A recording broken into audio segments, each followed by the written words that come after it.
of all, let me tell you something. Lamont is just full of Sometimes my mama said, you know, when you don't have nothing nice to say, you should be quiet. People say that Stephen A. is a coon. You agree with that? Everybody got quiet on that one? Okay, Lamont, go ahead. Rudy Giuliani practices voodoo. So he put a voodoo hex on my girl, Hillary, and that's why she got woozy. And the Secret Service had to prop her up and put her in the van. But take us to a break, my dude. It was voodoo, son. I don't know about that voodoo. All right, so ladies and gentlemen, welcome. This is Three Black Guys with a Mic. Well, what is up, ladies and gentlemen? Welcome back to welcome to another episode of Three Black Guys with the Mic, the podcast where politics meet pop culture and hip hop debate style. I am Spud along with my man Lamont Hayes and Maynard MJ Scales, our political guru. What happened to? Did I freeze up? Oh, I'm like, dang, what happened to me? I froze up. What's up, gentlemen? What's happening? I'm just doing an ass check. How was Thanksgiving? What was the Thanksgiving like? Maynard, did you make a pork butt or what?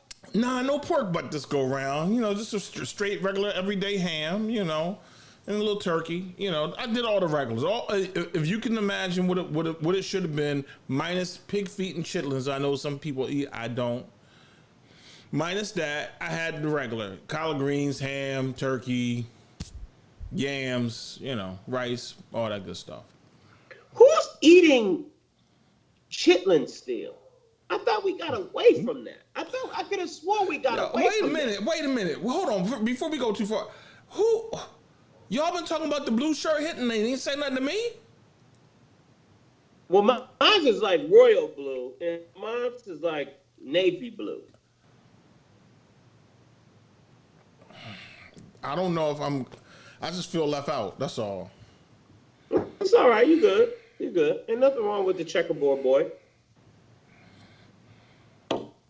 Anyways, what's up, Lamont? I mean, what's with the quiet, with the silent I was treatment? trying to do an ass check, bro. Y'all talking about food. I'm trying to... Ass check? Ash. Elbow. Ass check. Ass. Ass chaps? Ash. Listen, cocoa butter, ash. I was trying to do a check. You know what I'm saying? You put some cocoa butter on your ass. I'm good with that. Do you lotion your ass, man? It's a little too personal, Lamont. I got It's a little. my ass gets lotioned. But anyway. By you? Yes, by me. Yep. You know what? I left the door open on that one. My fault. You can have that one. Okay. All right. Anyways, we are 4 weeks and still no Kwame sightings, huh? I got to echo Maynard, but no Kwame sightings. Okay. Well, so that was just all a hoax, as the president would say. I guess so. Anyways, what's up to everybody who is on with us live? Thank you so very much for tapping in with us. Let us know who you are and where you are from. If you would like to be a part of the show and make your comments live on the show, you can do that. All you have to do is click on the link in the comments. And if you have a comment, holla at us. Let us know where you at, where you from. Shout out to Gary Chandler checking in. What's up, Gary Chandler? The bad boy of Detroit. So, did you guys watch the Soul Train Music Awards or what? I think I might be kicked out of the club at this point. I'm not watching that anymore. I'm just not. You had no records, Lamont? I mean, that didn't really affect my airplay, so to speak. And no shade to the late great Don Cornelius, but rotations are not being changed based off of Soul Train Awards. You know what I mean? So, we had a lot going on in my house. And again, I'm a little offended because I wasn't asked about my Christmas dinner or the... I did ask you about your Thanksgiving. I said, how was your Thanksgiving? I mean, my Thanksgiving dinner, you know what I mean? You were trying to figure out if you were trying to see if you or somebody else was lotioning your ass. So right. You was trying to do an ass check. Wait a minute. But can we get a rim shot? Can we get that, please? A rim shot? That's even worse. Pause. Is it a rim shot of pause? I don't have a rim shot. What's up, Tashawn? Tashawn Palmer in Central Jersey. That's your people, Lamont? Nah, we gonna say she's a good neighbor. She's central, so she's a little ways to go, but it's all good. Okay. All right, cool. So how was your Thanksgiving, homie? I can't complain. No turkey over here, no hams. We didn't do none of that. You did lobster, you did stuffed, crab steak, and no, it was you did no. And again, I got to shout out my wife because this is on point. She gets a beef tenderloin, right? It's not too big, nice little size. Last couple days, she stuffed it with a lot of herbs and spices and shit, and then she stuffed it a lot with crab and lobster on the inside, and it's all baked into a roll, and you slice it. So every go round, you know what I'm saying, you get a big little thing of lobster, a little big thing of crab with your beef tenderloin, and again, like Maynard, all of the traditional sides. I think the holidays are really about the sides, not the pork butts or the turkeys or the hams anymore. Not pork butts. It's not, that's kind of played out. You know what I'm saying? This is a game of who has the best macaroni and who has the best, dressing, that kind of thing. So. What's up to Jamie Knox? I don't know whose cousin you are. Whose cousin is Jamie Knox? Jamie or Janine? Janine. Oh, it might be. Oh, Janine Knox. I'm sorry, I can't see that. That's my cousin. What up, though? Oh, okay. Yeah, I missed the gravy. Missed the gravy. Yeah, my grandmother, man. I love grandmothers are really the best jewel on the planet. If you got one, you need to love them as long as you have them. You know what I mean? My grandmother makes this gravy. Grandma doesn't want to talk about her age, but let's just say she's definitely in the 90s club. You know what I mean? And her cooking skills are just amazing. You know what I'm saying? So does she do the red eye gravy? No. What's red eye gravy? Yeah, what? I think I know what you're talking about, but I don't think that's it. All I know about is turkey gravy. I think red eye gravy got I think they make it with a Coca-Cola in it or something. Nah. Yeah, I ain't doing that. Yeah, grandma ain't doing that. Nah. Yeah, that's not Southern enough for me. Red eye gravy is definitely red eye gravy is all the way from the South. Yeah, I ain't heard of that one. I ain't heard of that one. So I tried to make a coconut cake, and that was an epic failure. I did make a sweet potato pie. That was the bomb. I fried my turkey. My fried turkey came out amazing. The first time I ever fried a turkey. So that came out great. What up, Danielle? How long did it take to fry the turkey? It took about 50 minutes. I kept it in there about an hour and 15 minutes. But you know what I'm saying? You usually, it's about 3 minutes a pound. So we had a 19-pound boy. Okay. But I wanted a little bit more crispy, so I kept it in there about an hour and 15 minutes. So good luck. Came out good. And that's it. Now, you know what I'm saying? It's back to the grind. So is it just me, or now is American politics and everything just boring as hell now? It's not boring. It's just we need a break. It's toned down a little bit.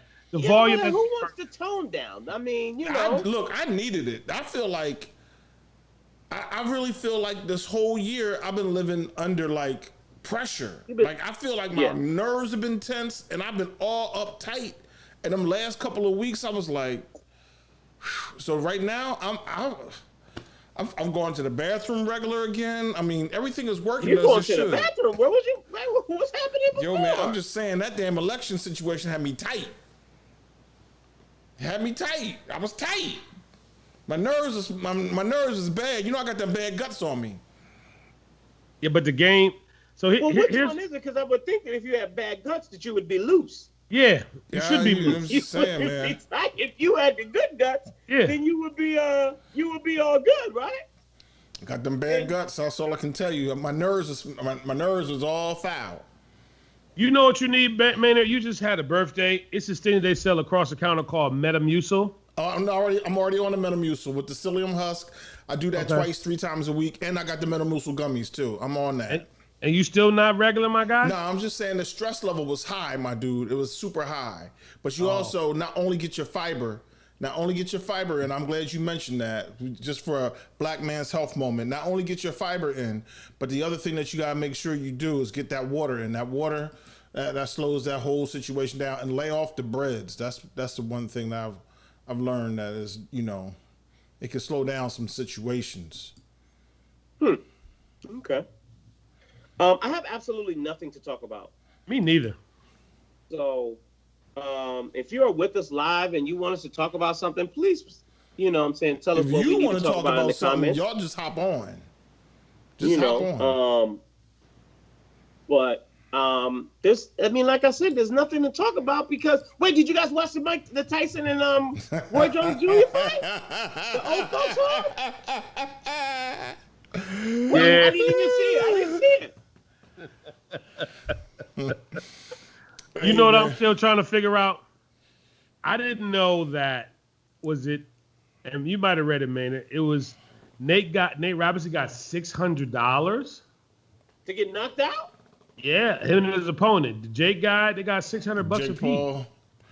Yeah, but I think that first of all, the Jake Paul boy is he's an internet YouTube star, right? So he's getting M's off of YouTube videos, M's, a little bit more than what we getting.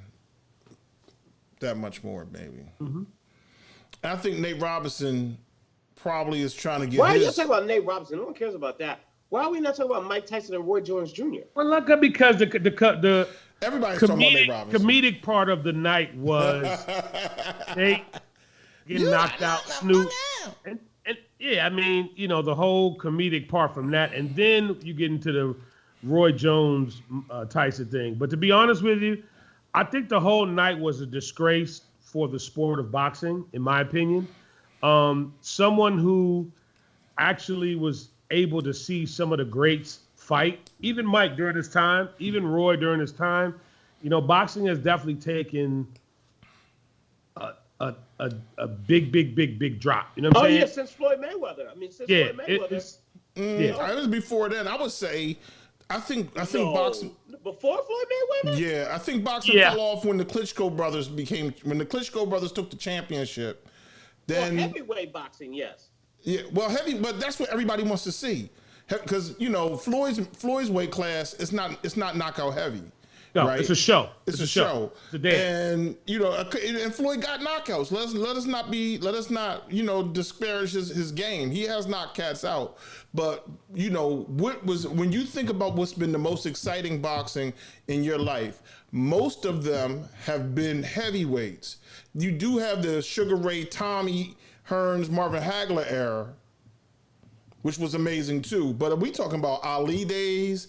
We moved from Ali to, Ali Frazier. You talk about Marvis. You talk about the Spinks boys. You talk about, then you get into the Mike era and the Holyfields. That's what it was all about. Like, who was the lightweight champion while Mike was the heavyweight champion? Nobody know.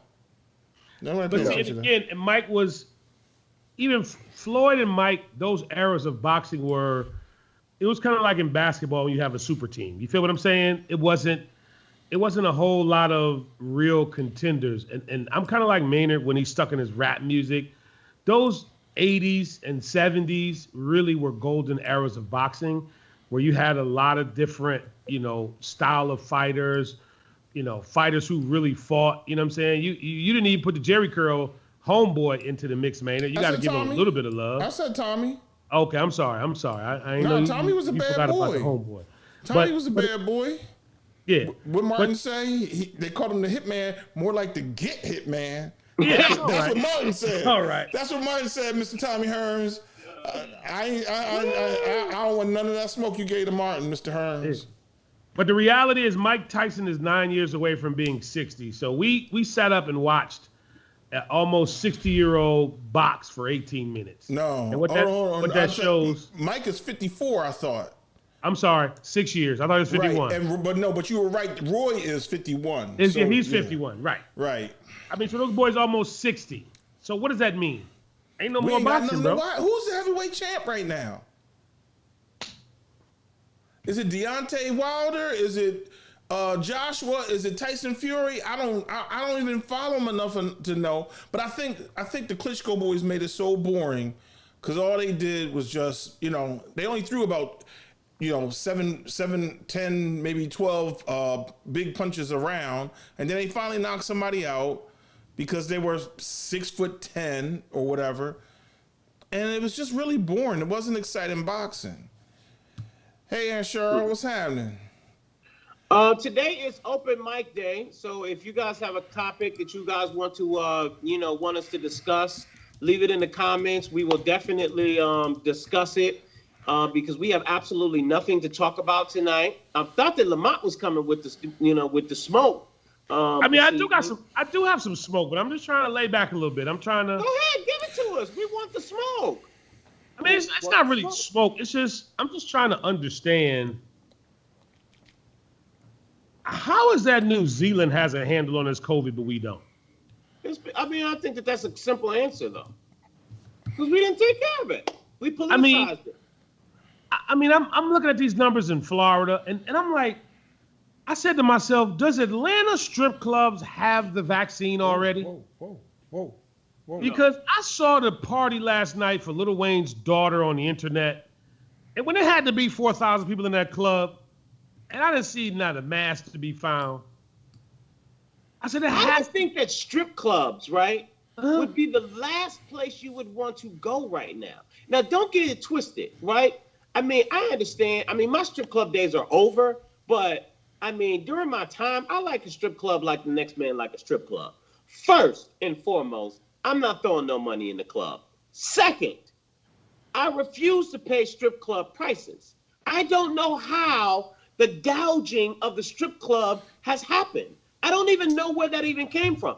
I went to the strip club one night. I think the last time I went to the strip club was 5 years ago. I think I turned 40, and my man took me, and I went and got a Corona. $20. How much? $20. Where'd you go to Bazooki's? No, that's not true. That's not accurate. When my son turned 25, he wanted he threw a party at the strip club, and I went, and my wife went, and I went to go buy him a bottle, and the lady said $190 for the bottle. I said, lady, you're gonna have to keep it. Sorry, I'm gonna go to the store. I'm gonna get my son 2 bottles of champagne, bring it back to the crib, and we're gonna pop them boys at the house. We're not paying that much money. And you put the U-porn on the big screen? I can't part with $190 at the strip club. I think the last time I went to the strip club, I was with Lamont. Think about how long ago that was. First of all, it's $40 to get in. That's before the 10 o'clock. I'm old now, so I'm going before 10. That's the before 10 price.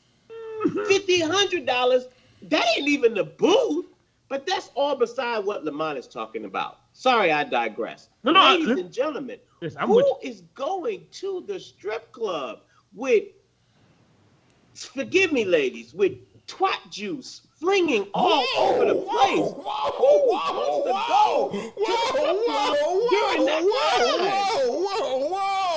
It's too much COVID.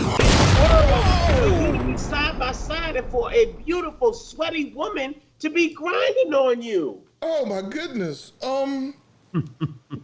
Hey Maynard, did he? Tell me, somebody correct me where I'm wrong at. Did you say twat? I hope the twat is not juicy like that, my guy, where it's splashing everywhere. Oh my god. I mean, they got the WAP out. They got the white Again, listen, I'm with you. All I'm saying is, Janine would say booty juice. Yeah. It's too much sweat and too much.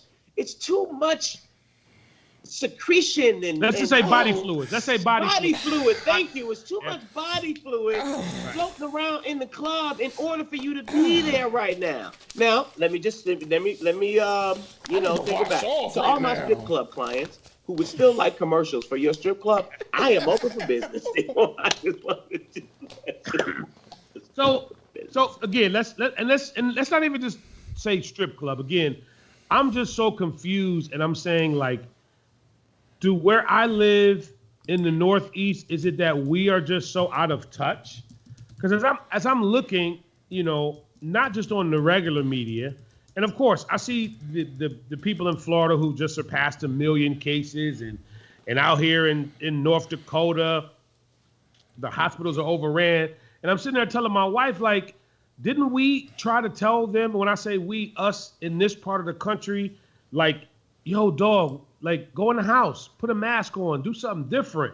This is not a hoax. And now it's like they're crying and complaining, talking about, we don't have enough PPE. And it's like, 7 months ago, the rest of the other parts of the country were telling you that.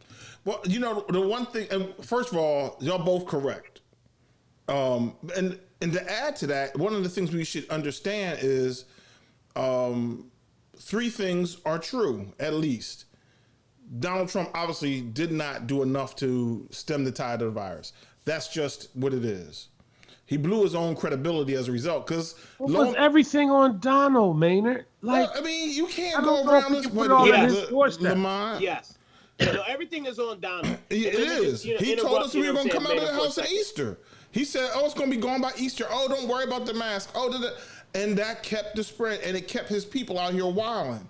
That's one. But not just that, though, Maynard.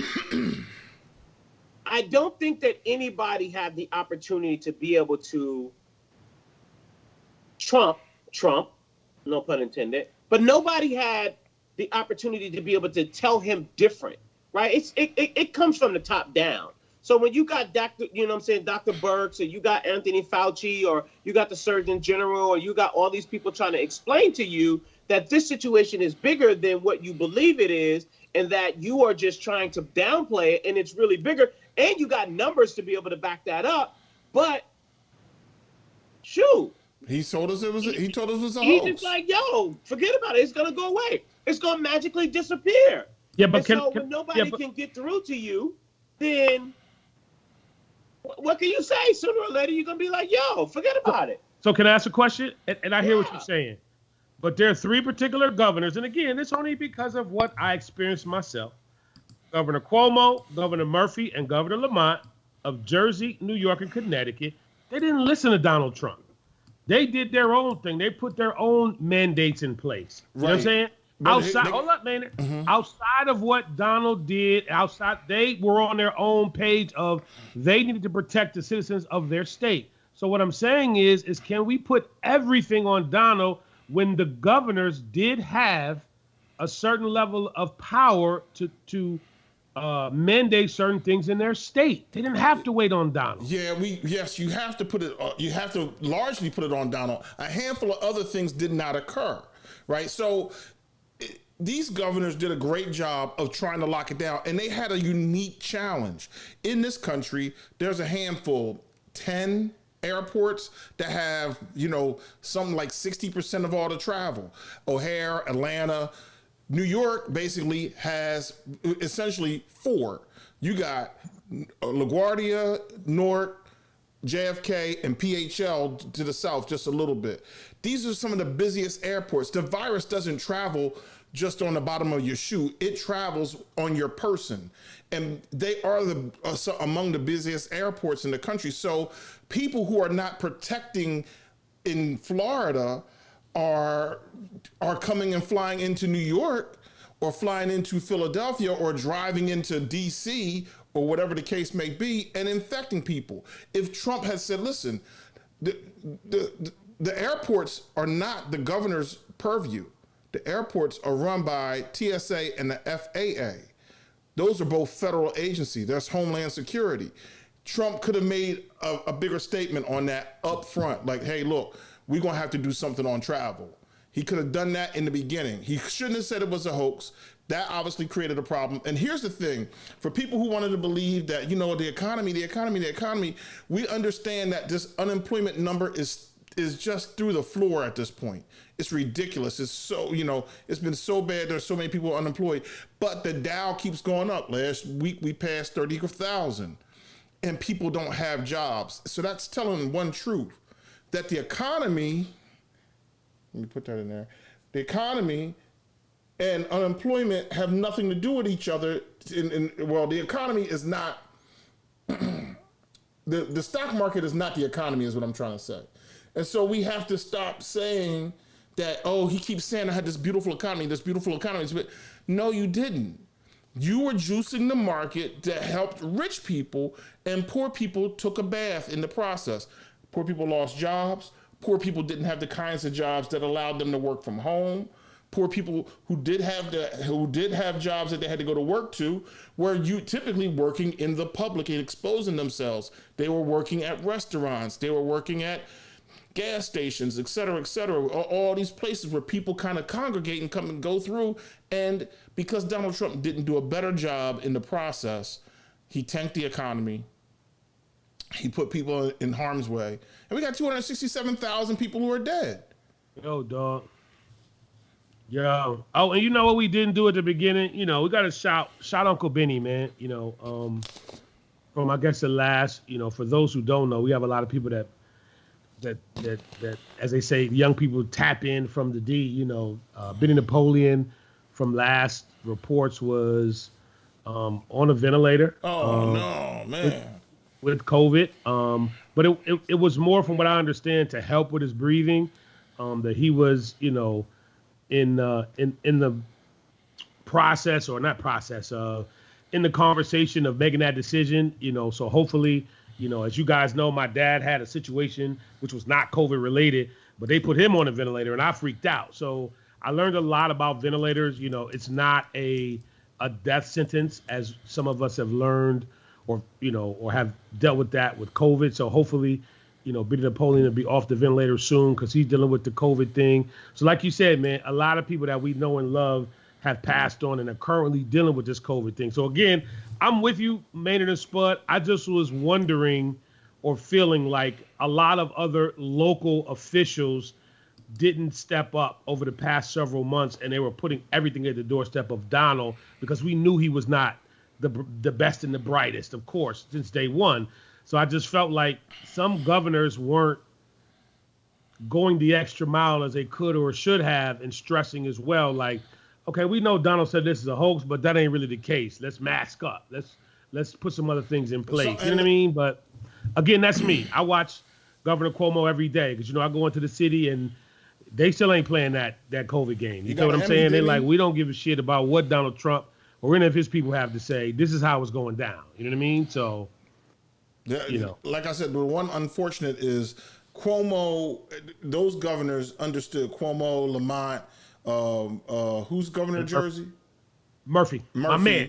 That's my guy. Yep, They acted as a unit to lock it down, because they know that people commute from Connecticut into New York on a regular basis. That's just how it works. New Jersey to New York on a regular basis.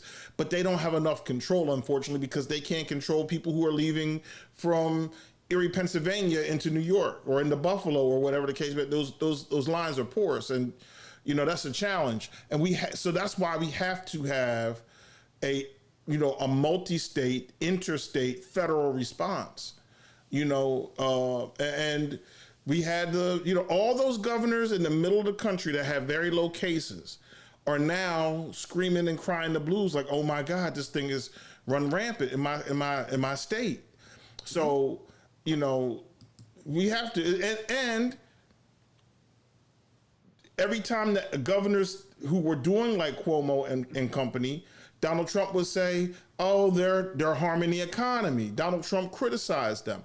Republican governors and states felt like they had to ride with Trump, because he's going to come out and bash me, especially if they were up for re-election. So with that much being said, you know, Trump has to hold some of that. If things had gotten better, he certainly would be out saying, I can't, I did it.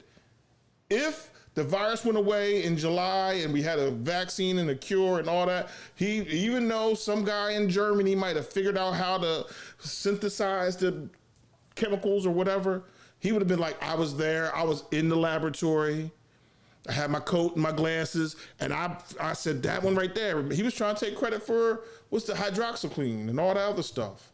Right. So do you think now we're at a stage that even the true Trump supporter knows deep down that their guy is not? No, they don't. They're going to ride to the end? Yeah, they're going down with the ship. They're going down.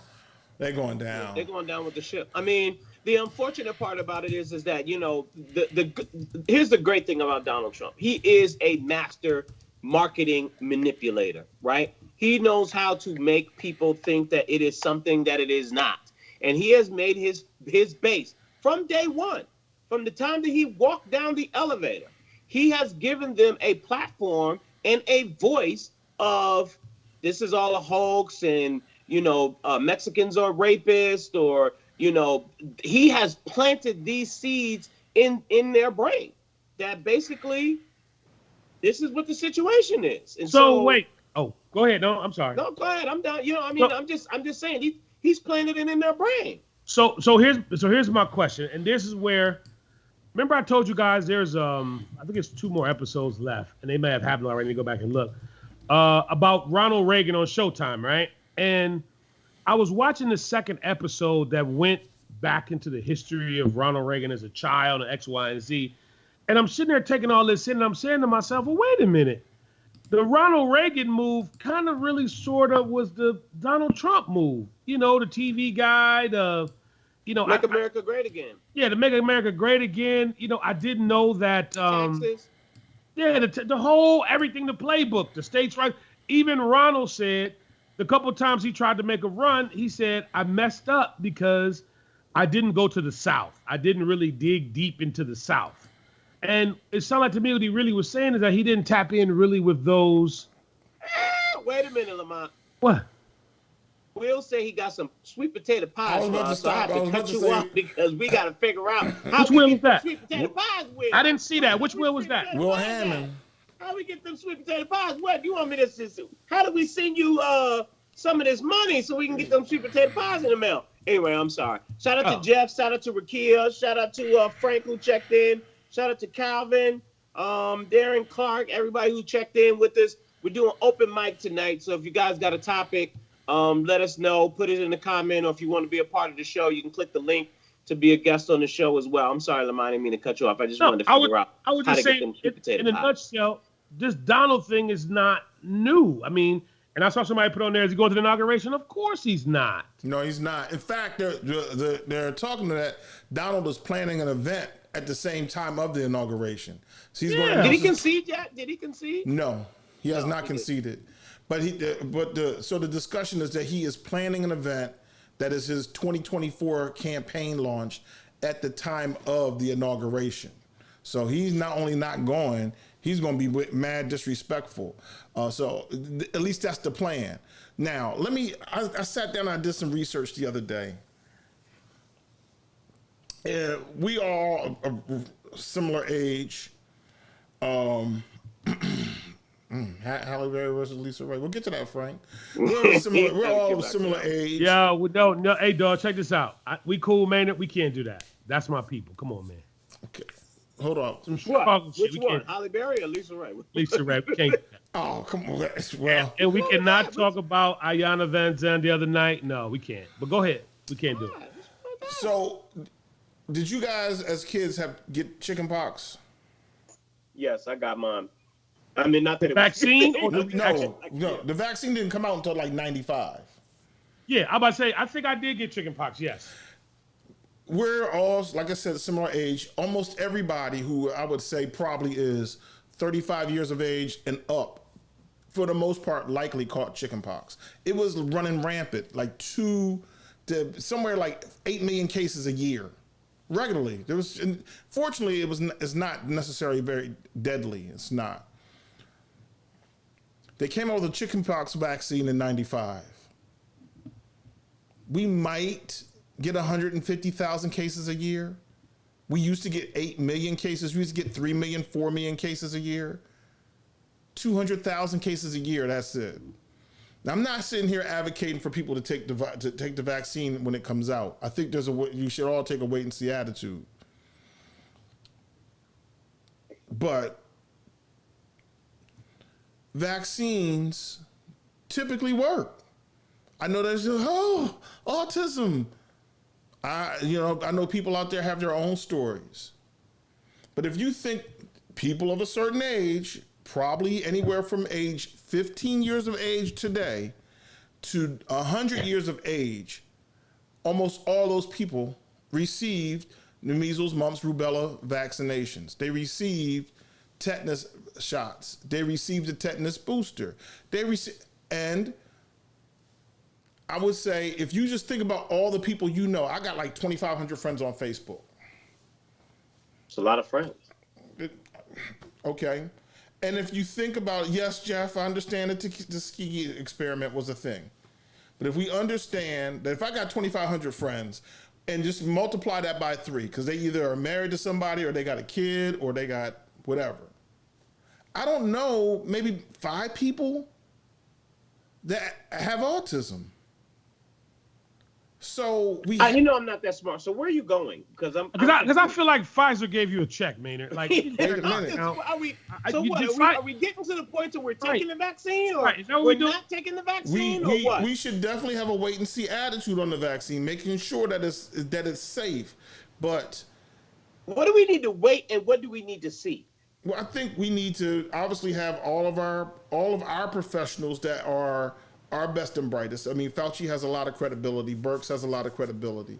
There are going to be trials that are done that are going to demonstrate its, what they say this word, efficacy, and how well it works, and versus how many people have negative reactions, and when they can find out what those negative reactions are caused by. Maybe they had a negative reaction because they have bronchitis, or maybe that, or whatever, some other underlying factor. But we probably need to be thinking like, okay, when this thing is available, if we think that we're going to slow this down, when this is available, we need to start giving strong consideration to what am I going to do to protect myself if I'm not going to take the vaccine? Well, I think that, one of the things that I think is important, because I saw Dr. Sanjay Gupta on CNN today, and he was saying that just because we get the vaccine doesn't mean that we are going to be out of the woods, right? Like, we are still going to be having to wear masks. I mean, we probably won't get back to normal life as we knew it before COVID, until 2022. So, I mean, there's still going to be, he made a great example, which was, it's kind of like the line in the airport. Or it's kind of like the airport now where you have to go and you have to take your shoes off. Like, that's just, a natural thing. You have to go through the, what's the name? Your family can't come into the back like they used to. These are just going to be kind of some of the new normals. I mean, hopefully we won't have to wear a mask for the rest of our lives. But when the vaccine comes, we're not going to be out of the woods yet, which is really unfortunate. I mean, no, we're not. And hopefully, we'll be able to get back to people in the stadiums and, in arenas and, so forth and so on. But I think I don't see that happening for a minute. We got to just, unfortunately, to me, it's got to be a multi-pronged approach, right? So we got to do the mask. We got to continue the social distancing. We may have to do a lot. There's going to have to probably be some pointed lockdown communities. Like, it's getting wild over here. We got to lock it down. And we probably got to lock down a little bit tighter and just say, we're done for a minute. Maynard, can I ask you a question? Yes, sir. Because I'm not a viralist or an epidemiologist, but when you use the word vaccine, aren't you really saying that you're putting the poison of the actual disease in your body?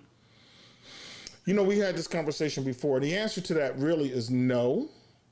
You're doing something slightly different, and the idea that you played on the concept of something called dis-ease or disease, that's false. But How is that false? Because it's not. You were saying, we'll talk about that another time. But we're talking about right now. Right, because you just did okay, the here we Donald go. Trump shuffle. No, it's not a shuffle. I don't know what that was about. Listen, vaccine, disease. Vaccine and disease, what you have once done in the past was took the word disease and said this is dis-ease, and you're putting dis-ease in your body. And that's just a little disingenuous on what's the the dis and what's the ease? I'm missing. Lamont, that's Lamont's term. Okay, when I watch this, and let's, because I love to quote the white man. A dis-ease. Get him, Jeff. Get him, Jeff. Get him right now. Yeah, a dis-ease is a disorder or structure or function in a human, animal, or plant, especially one that produces specific signs or symptoms or that affects a specific location and is not simply a direct result of physical injury. So it is a disorder, okay, that's in the body, which means it's not normal, correct? It's not what disorder is. You have order and then you have disorder, right? Right, but I don't think that the you word have ease and then you have dis-ease, right? I don't think that the word dis-ease came in that direction. I think you want to check the etymology of the word before you start to say etymology is the word of the day, y'all. So using the word DIS in all the other different terms that is used, again, just using it as disorder, you're saying that there is a such thing as order, correct? We have order in this podcast, right? We do not have order in this podcast. No, we do. No, based on some other things that I've seen out there. We used to have order, but we do not have any Yeah, order. yeah. Well, There's no order. But again, we're hoping to have more order under the Biden. What's his name? I'm trying to put Obama in there some kind of way. Yeah. In reference to the disorder that we had under Trump, correct? Yeah. Because we will admit we had disorder, right? Right. It was Wild Wild West, right? Okay. So you're telling me again, as you sit in that chair today, and we don't know everything metabolically that's going on in your body, you seem to be at ease. You seem to be relaxed. You seem to be communicating with us. You seem to be breathing normally. There's no stress or strain on you as you sit there. Am I correct, Maynard? Yeah, there is stress and strain, but we'll talk about that offline. That's set up to be internally. But I'm saying from what we see right now, but if there was some sort of labored breathing or some other sort of issue that you may have, that means you wouldn't be at ease anymore. You would be at dis-ease, correct? True. Yes, correct. Okay, cool. So I'm so lost. So the issue was, is the vaccine the disease or is it this other thing? And then what is it that is it the disease or is it the cure? Okay. Right. And what is it that we're trying to accomplish when we take vaccines? And for what it's worth, I don't care what anyone says, there was a time where not millions, that's probably a high term, thousands, tens of thousands of children died in America annually from mumps, measles, or rubella, or diphtheria, or tetanus. What stopped that? What made that not be that we had a high mortality rate? Vaccines. It's not an accident. Yes, Mr. Hayes. And again, this comes from the CDC, and this is different from Corona. Many flu vaccines are made by growing the viruses inside of fertilized chicken eggs from the CDC. Yes. So if you take the flu vaccine, you're getting a portion of the flu that is inside being inserted in your body. Right, but it's not a replicating antibody any longer. It doesn't do that. It doesn't do the same thing that the normal disease does. But you're still putting a disease in your body, no, Maynard? Okay. All right. Yeah. I'm asking. Yeah. You're saying no. So let me ask you this. Why. What would be your advice to someone who has a child, right? A 3-year-old, 4-year-old child that's going to go to kindergarten in 2 years about getting the measles, mumps, and rubella vaccines? First, I think we should understand that I think that labels are put on certain things to make people be at ease. First of all, I think, this, as you would say, first of all, I would just explain to the parent that what you're putting, that they fully understands what they are putting in their child's body. That's all. Okay. That you are actually putting the disease into your child in order to help them allegedly protect them from the disease. You know how they always say? It's kind of like a hangover, right? I get a hangover, I'm supposed to drink a beer in order for me. And who came out with that? Anheuser-Busch came out with that theory? Well, I'm just saying. You're saying I gotta put more alcohol in my body in order to get rid of the alcohol. We're in this scenario. Now you know what it is. You said it's this thing. What would be your advice other than just know what it means? What would be your advice? Well, again, I'm very big on what I do in my house is not going to be what the next man does in their house. It's up to them. Okay, you know what I'm saying? What would be your advice? What would if you had a child? Let me pose a question. If your doctor called you tomorrow and said, at this time in your life, Lamont, you need a booster shot for tetanus, for measles, mumps, rubella, and now shingles, as well as polio, are you going to take it or no? No. Okay. No, not at all. And I'm glad you said shingles because there are 3 actually very infamous artists that we all know that are around our age, they had the shingles. And one of them was like, I said, shingles? What? You know? And I had the conversation about it was, what's the word I'm looking for? Chicken pox, or older people get it that had it, some sort of linkage to there. And again, this is just my opinion about Western medicine overall. In this country, our medicine is never about curing. It's always about treatment. So I just always have so many questions, and wherever it is that I can to steer away from them putting a foreign source into my body, we don't do that. I know I don't. So if Western medicine is an issue, where do you think that they don't, say for instance, vaccinate for measles? I'm not sure about measles. I have no idea. I'm just saying overall. Where do you think they don't vaccinate for measles, mumps, rubella, polio, tetanus? Because they do that in China. As somebody just said, where's Dr. Fauci when you need him? Because I don't know. I'm just telling you. Let me just say that. You mentioned Western medicine. We think of China as the East. They use those same vaccinations in China. Isn't China working on a vaccination for COVID and SARS and all those other types? Oh, yeah, they are. I mean, you can't just drink tea and think it's going to be okay. You can't just get your turmeric and your honey root ginger, your honey lemon ginger, and be like, well, I'm protected. Don't believe that. I'm with you, but listen, but also don't believe. So food is not the medicine? Yeah. Let me tell you something.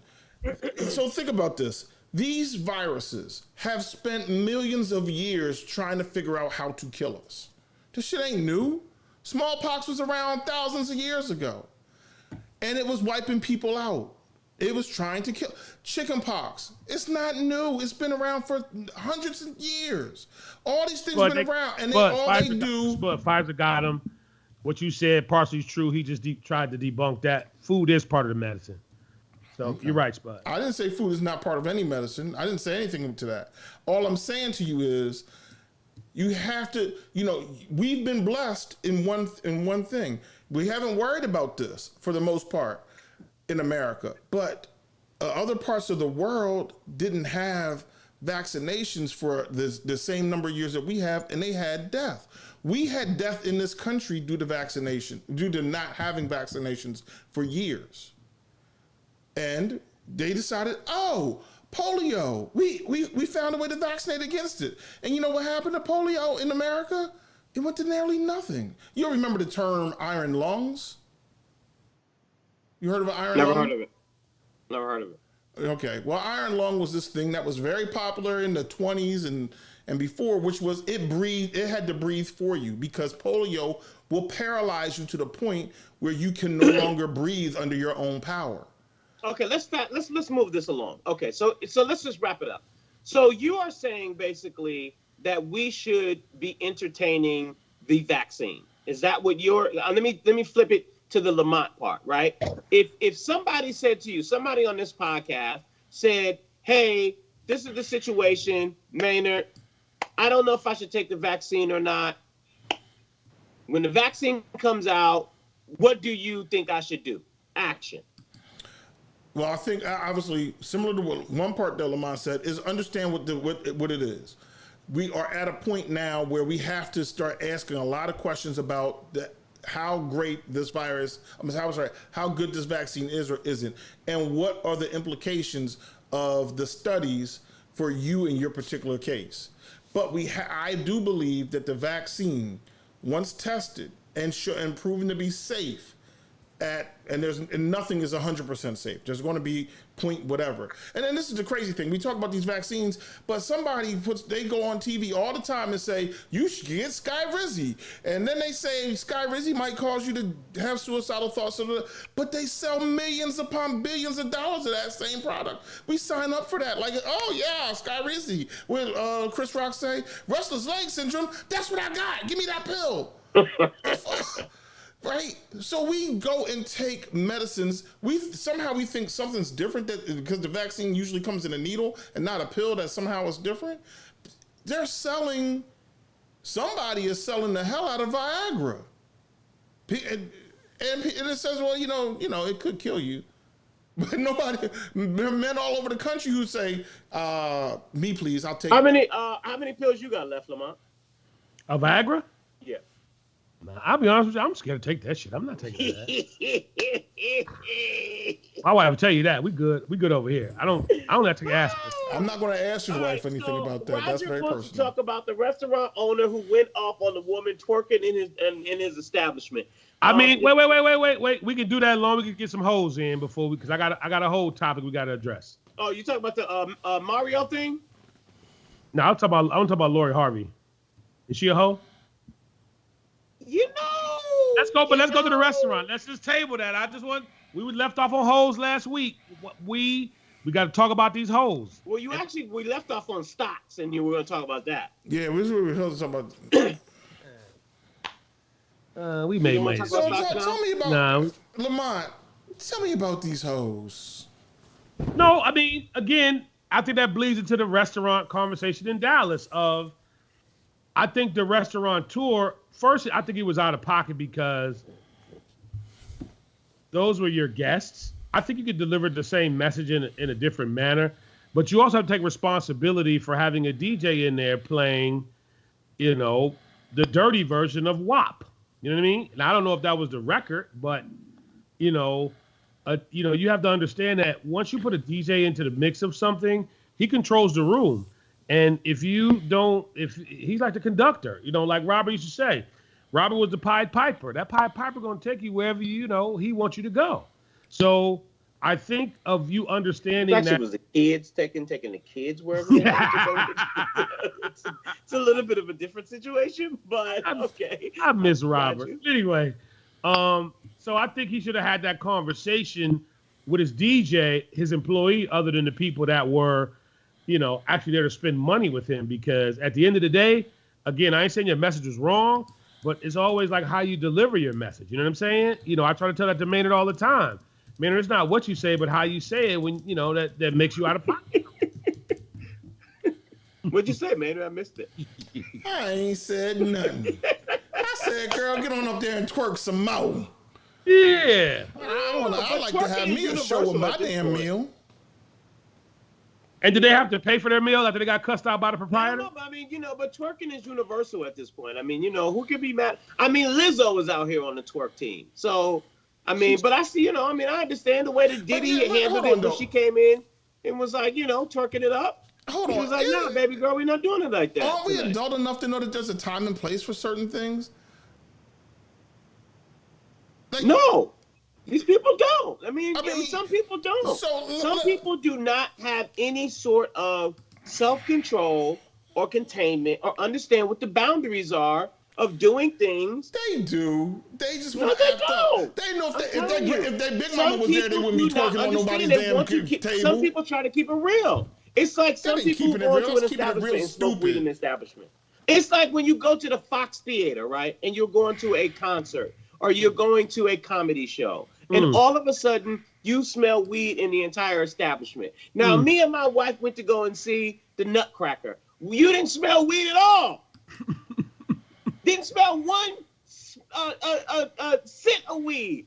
I go see Corey Holcomb, weed all over the place. Shout out to Corey, that's my man. But listen, we understand this. People don't know, they don't care. They do know. They know when you go to their house, they invite you over to their house and you sit down this Thanksgiving, for the sake of argument, it's some special occasion, and you decide that you want to get on who doesn't know that people aren't supposed to be on tables? You sit at Plenty tables. of people think that stuff is cute, Maynard. Yeah, man, you're out of touch. You don't really listen, man. No. Stop making excuses for stupidity. Please. Don't make Maynard. excuses for stupidity. Hold up. Dumbing down. Some people would think that it was stupid for you to spend money on an education and go into debt for that education. Some people think that's stupid. I refuse to dumb down that I don't let. So all of a sudden, that people were raised where they don't know that a table is for eating on and not for twerking on. That you're not supposed to twerk in public on somebody's damn table. You all expect the worst of us. World out here you don't know, my man. I'm not going for that shit. Listen, there are mamas daughters and grandmamas all going to the same club. But they know that they're not supposed to go to somebody's restaurant where food is out. As my man said, as Roderick said, don't be twerking around my damn filet mignon.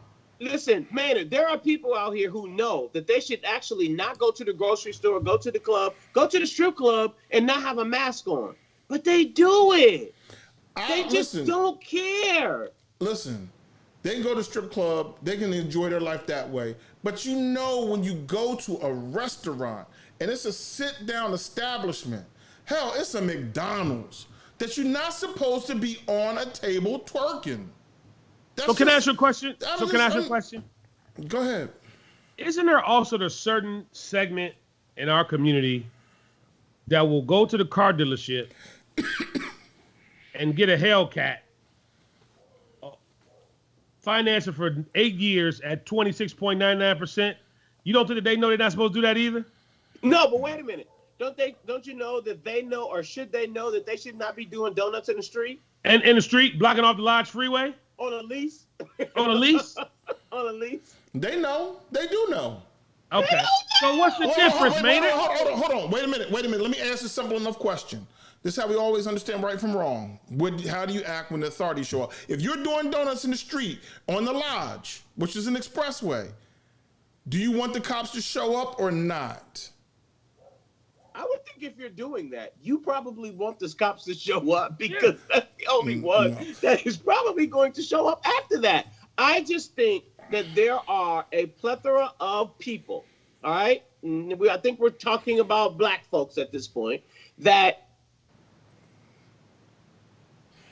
just don't understand the consequences of things, or know where the boundaries are when it comes to respect or self-respect, or understanding that those things are not cool. Some girls out here think that these things are cute. Some guys out here think that this is dope. They trying to keep it real. They trying to be tough. They trying to be hard. It's just dumb. But I got this one thing, and I just learned this 2 days ago. So, Spud, now let's go to Maynard. Let's try this. I just found out that you said we were going to talk about Lisa Ray and Halle Berry.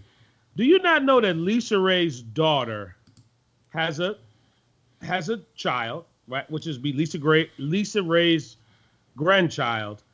The father of that child is somebody that Lisa Ray used to sleep with.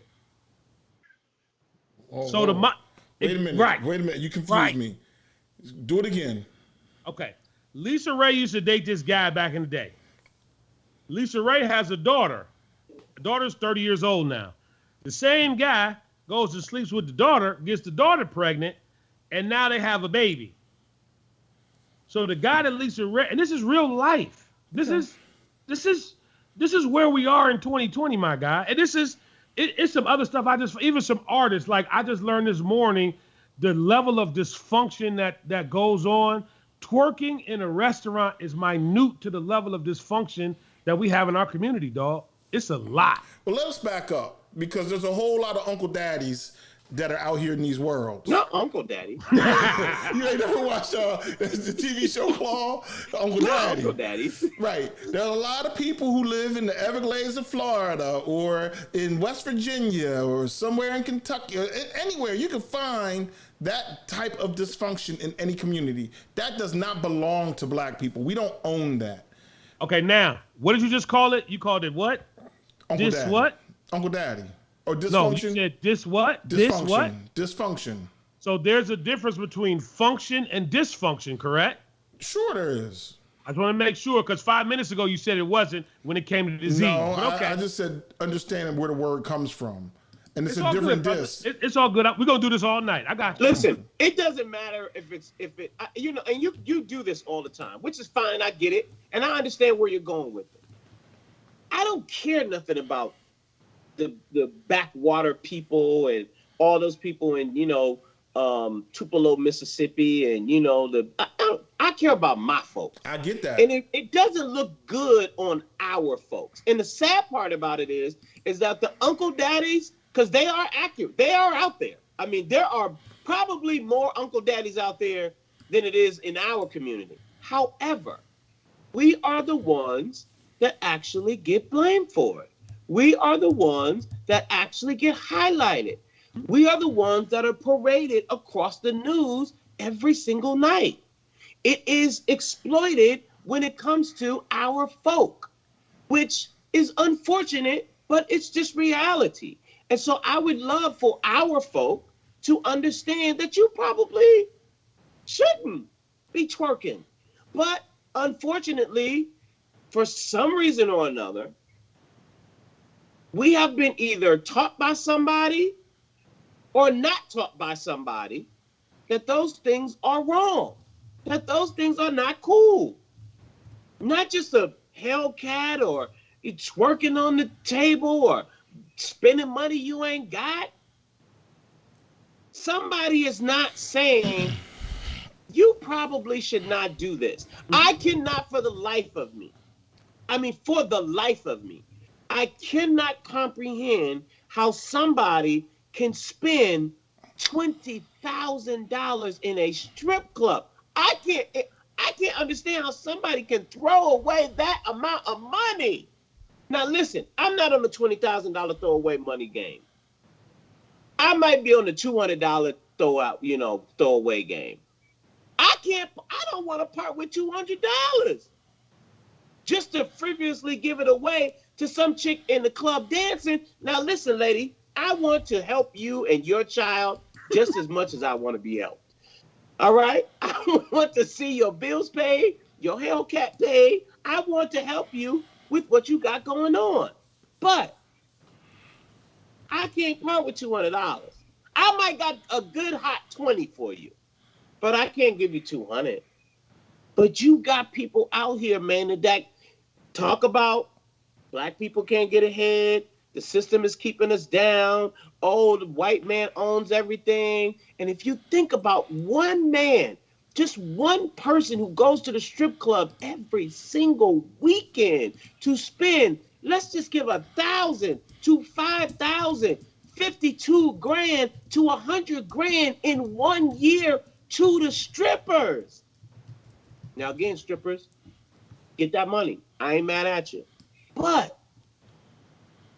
you can't buy up a block with that? We good to go buy up a bar, but we can't go buy up a block? We can't go buy up some businesses, but we good to make sure that we pack out the club? This is the mentality we have.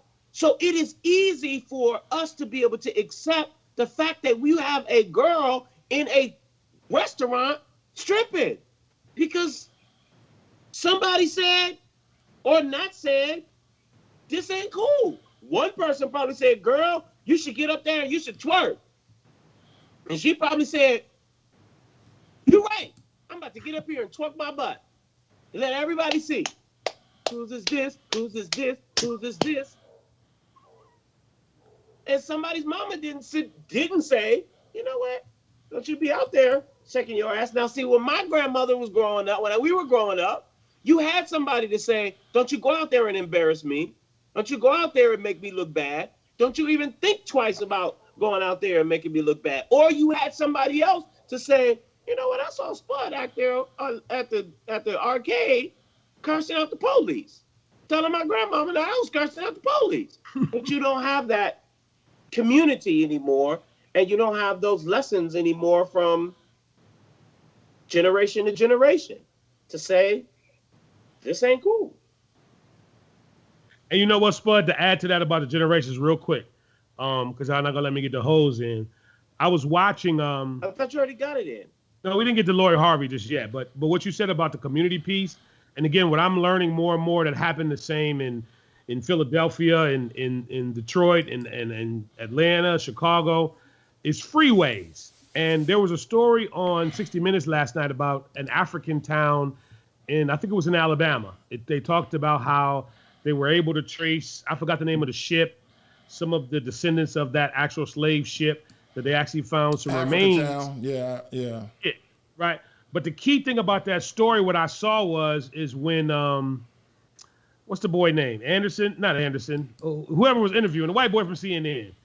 He said, yeah, every time that I hear, as we're talking, I hear industry go by, because there's a big steel mill or whatever that freeway. And they talked about how freeways were used to break up those communities. That they were run right through, historically those black communities. So I think, Spud, there are a lot of things, if you notice, and I know, man, you can back me up on this, over time, those were things that were used to destroy our communities, to destroy that kind of camaraderie, of freeways and industry being put right smack dab in the middle of those communities. Well, I think one of the main things about that is that when you had no political power, when your vote and your voice was marginalized, and even if you did speak up, you were still pushed to the side, you would get these freeways, and it's not just freeways. That's one tool. Another tool are chemical plants or power lines run through your neighborhood, or they just decide, we're not going to give this neighborhood access to other services by deciding not to build streets that go or in certain directions or what have you. Like it becomes more difficult because it just makes more sense that you can go this direction in the minds of other people. There are lots of cities. The freeways and the shopping and the major shopping malls were the downfall of the city. Everybody used to go to the city or go in town, wherever you may be, and be like, oh, I have to do my shopping. Well, then they decided they didn't want to shop in our communities and be around us. So they built Somerset way out. Then they built an expressway way out so that you can get from downtown to Somerset, and it killed the Avenue of Fashion in Detroit on 7th Street. It killed Church Street here, or Granby Street here in Norfolk. It killed North Broad Street in Philadelphia when they did these things. So what you're saying, man, is that at the end of the day, there's still a playbook that has certain plays and how to figure out, as my cousin just put down, like they do Black Bottom, in Detroit. And again, I've read the same thing about the history of Cleveland. There were certain areas in Cleveland that thrived at a certain time, and it's still, that freeway was the main tool, a government tool to break up black communities. Yeah. That was the number one tool. It was definitely a way to do it, and it was also a way to lead dollars away from black communities. Right. That not just the physical site of it, like they did in Africatown, like they did in so many other places, but it also was a tool to drag money from one place to the other place. And I just remember, like, I grew up always, no matter where I lived, and ultimately being a salesperson. I drove every city I ever lived in. I know Detroit very well because I was like, I need to know how to get around. And I remember talking to somebody one time here in the area, and I was like, oh no, don't go that way, you go this way. I was going to go to the expressway. I was like, okay, it's 2 miles in this direction. You're on the expressway, you're going to go 1.5 miles the wrong way, to go 1 mile that way, and then to turn around and go 1.5 miles just to get back straight. Like you drive, it's right down the street, just like 3 lights.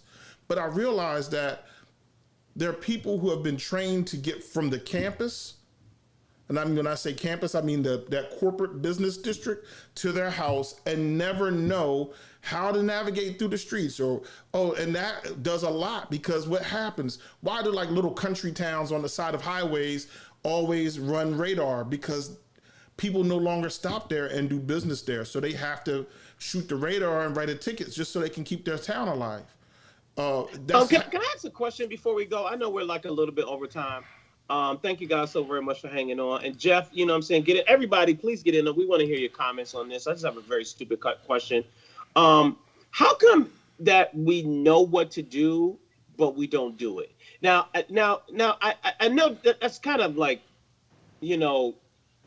it's a bit subjective, but because I remember, Lamont, you said something, in our documentary about one of the pieces in our documentary is called Team Marriage, is about finances and about marriage. And so Lamont said something about money and long-term care, and we had an extensive conversation about money. But one of the things that you said, you also talked about the strip club was and about spending was, you know, back then you thought, oh, if I spend this money, I'm going to automatically get this money back, right? Because you weren't taught to save or put money away or invest or whatever, you know, so forth and so on. But I mean, at a certain age, you get to a point to where you're like, okay, I'm not going to do this anymore, but I'm going to do, you know, I'm going to change it. But when we start to know what to do, why is it that we don't do these things? You know, like, and I say all that to say, like, this whole year has been about Black empowerment and supporting Black business and, you know, Black unity and, you know, after George Floyd and Breonna Taylor and so forth and so on. But we still incorporate the same habits that we had before into our day-to-day lives with not spending, Jeff said it, you know what I'm saying, spending $9 billion on Black Friday and still buying Gucci belts and popping bottles and, you know, so forth and so on. So why hasn't the behavior changed from what we used to do to doing something different? Lamont, you want to start? I mean, yeah, and I really want to share something that just happened today kind of on this subject, but I don't know if we got time. We got time? I mean, we are 11 minutes over, so. Okay. So let me just try to make this short. Bear with us, y'all. I'm sorry. I know we over, but we about to wrap up. So over the past 2 weeks, I have succumbed to all of the marketing of Verizon and Apple, okay? You know, with the little frogs and the little, you know, the iPhone 12 Max and, you know, because I have an iPhone 7 and I'm ashamed to say it, but it works. It rings. It brings me money. I keep it moving. Then after watching the commercials, I say, you know what? I need to give me a new phone. They keep calling me, telling me, come get the new this. I'm like, man, I don't need all that. So I found myself today at the Verizon store. And Sport, I went to that whole thing. And I'm sitting there saying to myself, why are you about to get it? Because, you know, I don't believe in the whole financing or whatever. I just want to give them my card and charge it. But I was like, this makes no sense. Like, why are you going to give them $1,000 for a phone? It's like, and like I told the guy, I said, 10 years ago, I just would have bought it without thinking about it. So I think what you're saying, Spud, is that everyone gets to a certain place and they do things different. Because I walked out of a Verizon store, was like, nah, this doesn't really make sense to me. You know what I'm saying? I can keep that G in my pocket and do something else with it. You know what I mean? Or figure out how to just, you know, we don't want to say make it work. We got money that's working already over here. But I'm just saying, like, there are people that have changed a bit. You know what I mean? So I don't know if that's the case or not. What do you think? I don't know. I mean, I think systemically, and I think that from a marketing and a technology, society, culture perspective, which is very, very, very, very, very odd to me, because I would have thought that the culture had really, really shifted this year with George Floyd, Breonna Taylor, and spending, and, you know what I'm saying, buying Black and so forth and so on, and, you know, saving money and, you know, keeping, you know what I'm saying, the dollars in your own neighborhood. Jeff even said that, you know what I'm saying, our dollars are circulated. I would have thought that those things would have resonated with, you know, we got to change this. Like, we got to change these things. And one of the things that I would have to say, and correct me if I'm wrong, about hip hop is that hip hop is such a false reality. Like, it's so bullshit. Like, it really is just, it's so foul. It's another one of the biggest marketing tools in the world that hip hop artists have you out buying things that are not even marketed to you, that they can afford, that you can't afford, or that they don't even subject themselves to in the first place. Or they but that's another not be able to afford it. That they are about, that they're not about. But that's some deeper and psychological, Spud, of what the buying of that material object is supposed to do. Like, I didn't see it, but what the brother said about chasing technology, I don't know if I was chasing or did I just succumb to the marketing. You know what I mean? I think a lot of times we're marketed stuff too. Let's keep it 1,000. I had to have the Wranglers and the leather jacket and the Adidas. I don't know if I was chasing. I just felt like I wanted to be cool like Run DMC. I wanted the Adidas tracksuit. Well, Okay? let's be clear on one. So they're going to sell, I don't know, tens of millions of iPhones. This iPhone 12 in America, right? And although Spud doesn't like it when I do this, they're not selling them to just us. There's a whole lot of people. So let's keep this in perspective. Americans are making that mistake. Americans are buying, like Lamont, he's got the 7. He's like, I'm going to hold off. But they're like, okay, fine. We're going to get you. You're going to get the 13. No, don't get it twisted because Homeboy said, no. Point. That's a different point, which I understand. I understand where you're going, but are Americans being, who's being marketed to Gucci? Who's being marketed to Ferragamo? Who's getting marketed towards Hellcat? When was the last time you saw a black person in a Hellcat ad? Nobody is. But what I'm saying about it is, hold on, Spud. Americans. I love them Hellcats. Americans are frivolous with their money. This is not a black problem. This is an American problem.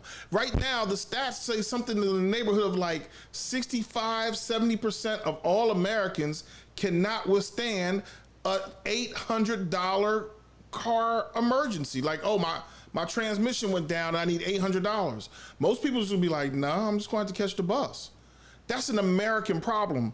Our country has been built upon consumption. Now, some of us who are black are consuming at record rates more than what we should. I have said this again. I've said this multiple times on this show.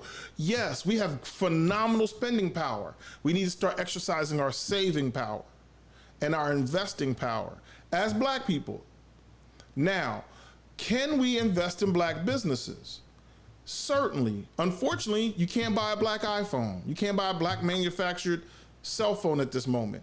You can't buy a black manufactured automobile at this moment. So we're going to do business in places that we have to do business. But we can, although I don't know what the status is of it now since he's gone on to glory, but and he did have some questionable practices in the past. We can do business at Melfar's, or we can do business at black restaurants, or we can decide to put a handful of our dollars at a black bank. If they may not be the biggest bank, they may not have the greatest power, but we can, that's right, Jeff, we can decide to put money in places where black people are the principals. So we can do that. We should be doing that. I totally agree with you. I just am asking the question of, when do we start? Right? I mean, when does the masses start? When does the hip hop culture begin? Right? Like, when does it get to the point to where, I mean, gosh, I mean, Jay-Z told you, I'm just giving you a what did he say? A handful of game for $9.99. When do you start taking the game on? Like, when do you start putting the money phone to your ear? Not that that's bad. If you got money phone money, put the money phone to your ear. Yes, it is bad. You know why it's bad, Spud?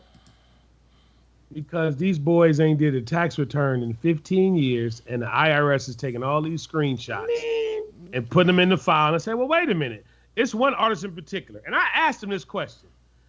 He has 60,000 in a Instagram photograph the other day. I said, dude, let me ask you a personal question. I said, and I ain't your manager. I'm just working your record. I said, dog, when the last time you did a tax return? Huh? I said, dog, let me tell you something. You can deal with it now or you can deal with it later. You need to figure out how you get your paperwork right. I said, because y'all out here doing X, Y, and Z, and I gave him the story. And I may have said on the podcast about even my situation. When I got one of the biggest checks in my life, when I was getting my taxes done at H&R Block, when I went to the Comerica Bank on 6 Mile and Myers with an $85,000 check. And I was like, what do you mean you got to put a hold on it? You feel what I'm saying? I'm 24, dog. I didn't know what that meant. I didn't know what a hold was. I'm going to say it again. It was over 80 G's. You feel what I'm saying? I'm on 6 Mile and Myers, trying to take all that money back in my little Honda Accord to 18227 Burwood. So there's a whole level of literacy financially. Go ahead, Maynard. Go ahead and laugh. No. I didn't know. No, there's a lot. Look, I didn't know when I went to go buy my first house. I didn't know what the interest rate was supposed to be. What was a good one or what was a bad one? I had no idea. They were talking about terms. And then the man just said, sign here. And he said, sign here a lot, right? You got to sign like damn 75 pages, right? And the lady who was selling me the house was like, yo, you might want to think, I think your interest rate's a little high. And my banker, my broker dude was like, you know what? Yeah, we can close tomorrow. I'm gonna work you out another program. So he knew. He didn't tell me, but I was just trusting. I showed up with my money. Here's my down payment. I want to buy this house. So yeah, there's a lot of financial illiteracy that is occurring. And that's when you start getting into certain types of things. You're right. We got to do more on our taxes. You're right. We shouldn't be walking around with 85 grand. We should be taking that money and finding, savings vehicles. And when you're 24, you make mistakes. We get that. And just so we're very clear, Spud, those were my Chocolate City days. Yeah. Yes. And just to be clear, man, What? I understand your point. I get it. These things are not just black people problems. And I understand these things are American problems. However, we are the ones Right. And out here. So here's the problem, though. Doing it a little differently. The problem is not that we spend differently or save differently. No, we spend differently. Hold on. That's not the problem. The problem is that we allow. That is the problem. Wait a minute, Spud. The problem is that we allow some people to tell us that our great is mediocre and their mediocre is great. That despite the fact that about 50% of all welfare recipients are white, that 28% of welfare recipients are Hispanic, and black people make up a lesser amount than Hispanics who are on welfare, they continue to make us believe that we are all the welfare recipients.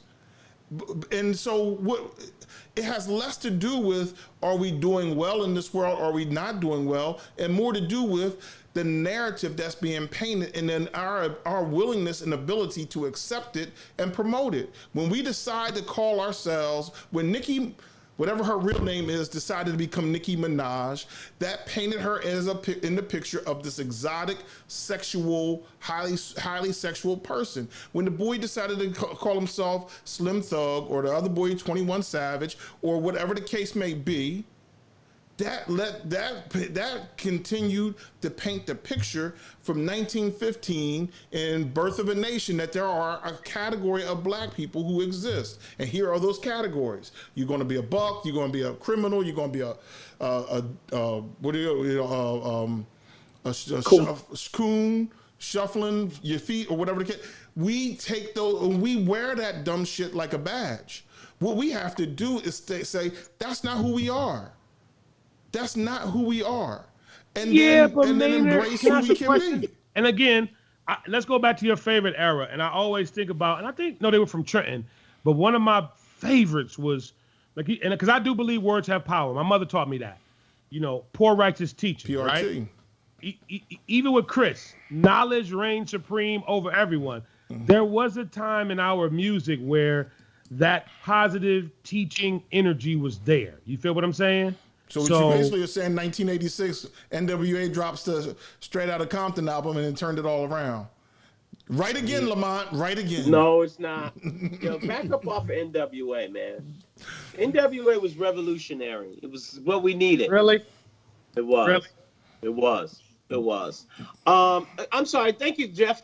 As we wrap up, you know what I'm saying? So, Matt Patricia's out? Lamont? Yeah, he gone. And the GM, what the Lions gonna do? Now, honestly, because they got Chicago, I think Sunday, right, or Monday, and that's a big rivalry in this household. So I don't even know. Martha, and that's why I don't know what the protocol is, because it's like, who are they gonna have?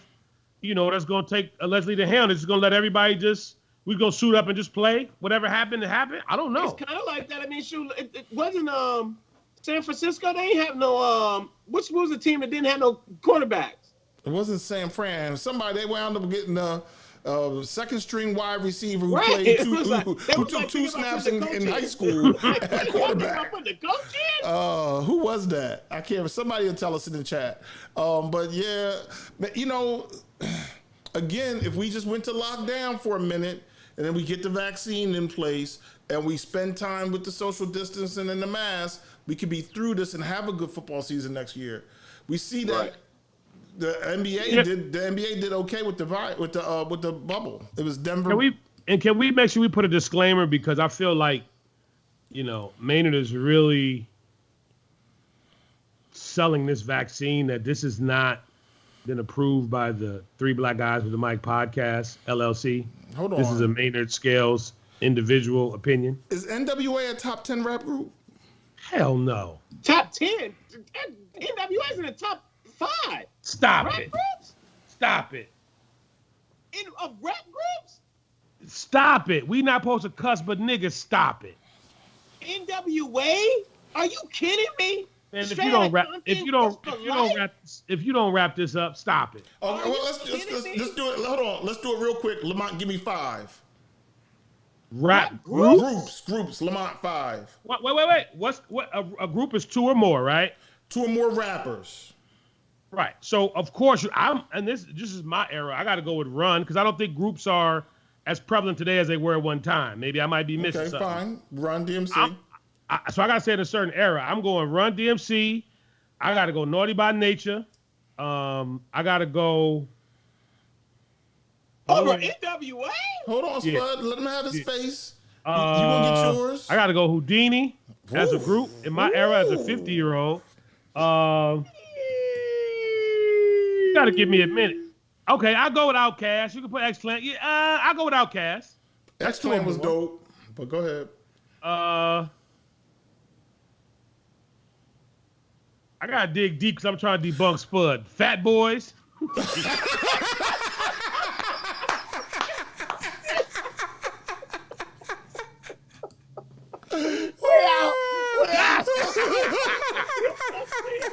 I got to go with Fat Boys. We are out on that note. The Fat Boys, that is the Well, hold on, real quick. I'll give them to you. I'm gonna give you. Oh my God. I'm gonna give you a strong 10 before you get to NWA.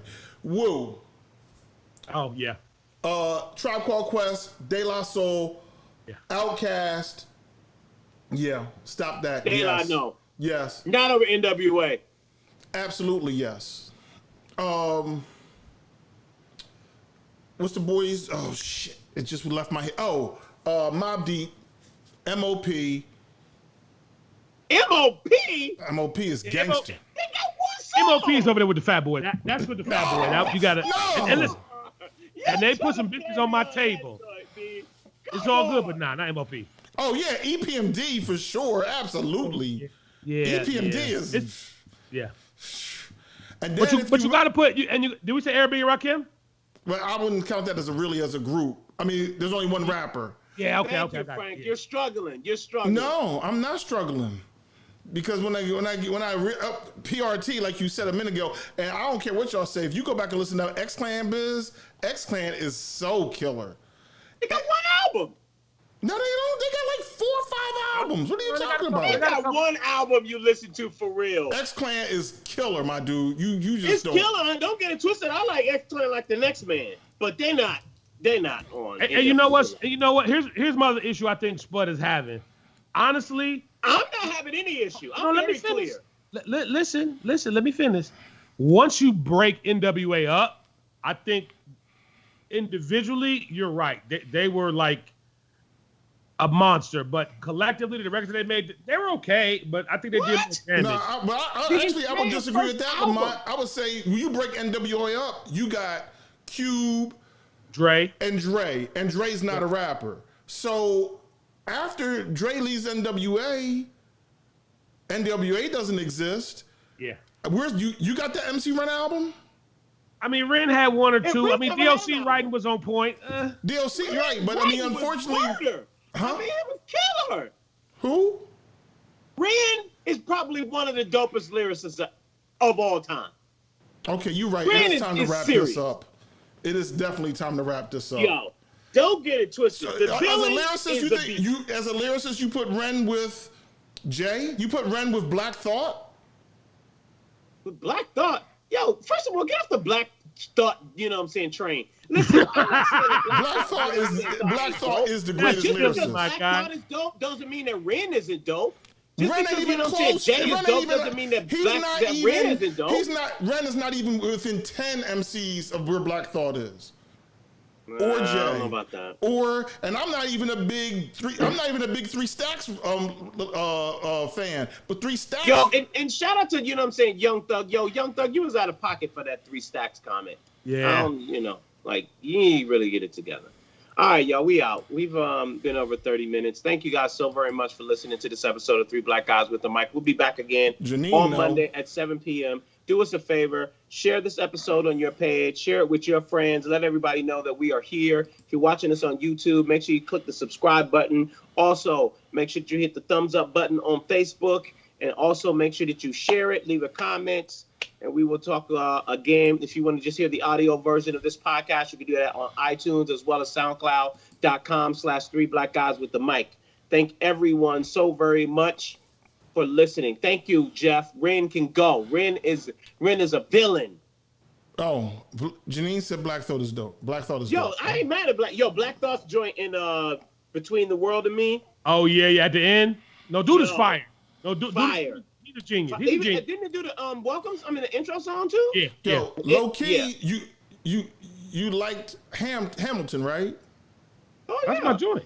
Yeah, of course. No, I'm with Black you. Thought. I don't think he makes the best records, but on some. Who, Black Thought? Yeah, I don't know if he makes the best records. Wait a minute now. That whole Roots, you know. No. Be careful. Go if you look. He's not the sex appeal marketed dude. But if you mess around and go through Streams of Thought 1, 2, and 3, you'd be like, this. You just listen and be like, yo, just nobody can touch it. Yeah. Nobody can touch it. Listen to 1, 2, and 3. Listen to 3. Nobody can touch them. I don't know about all that, but Ren. I mean, you know, Ren is dope. Like, let's not give Ren his props. Peace, y'all. Thank you so very much. Have a great week. Be safe. Be kind to everybody. Wear your mask and stay out of these streets and the strip clubs. Ren is whack. Peace, y'all.